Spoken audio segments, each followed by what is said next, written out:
శ్రీ సప్తపతి శిష్యులకి స్వాగతం.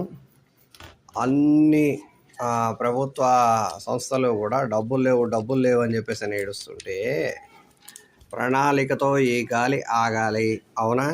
సరే, గాలికి సంబంధించి ఎవరు రిపోర్ట్ ఇచ్చారు? Centre for science and environment, CSE, centre for science and environment ఒక రిపోర్ట్ ఇచ్చిందండి.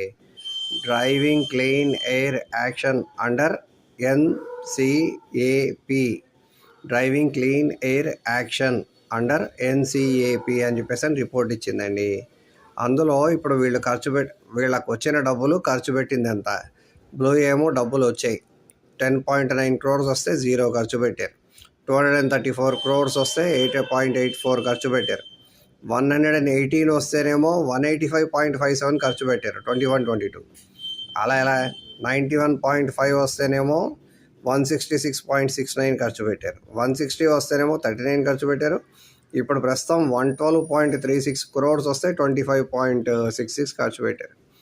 అంటే ఇక్కడ చూడండి, ఇదిగో ఇక్కడ రాశాడు, జాతీయ స్వచ్ఛ గాలి కార్యక్రమం నేషనల్ క్లీన్ ఎయిర్ ప్రోగ్రాం కింద 2019 నుంచి 25 May 7 వరకు నగరానికి 727 కోట్లు మంజూరు కాగా 427 కోట్లు మాత్రమే ఖర్చు చేశారు. ఏం పాపం అంట. పాపం గాలి స్వచ్ఛమైన గాలి కావాలని చెప్పి డబ్బులు శాంక్షన్ చేస్తే డబ్బులు ఎందుకు ఖర్చు పెట్టలేదు? సూక్ష్మ ధూళి కణాల స్థాయి 2026 నాటికి 40% తగ్గించాలి. ఇందుకు ఆర్థిక సంఘం నిధులు వినియోగించుకోవాలి. ఇందుకు 42 అంశాల కార్యాచరణ ప్రణాళిక అమలు చేయాలి. చేస్తున్నారా?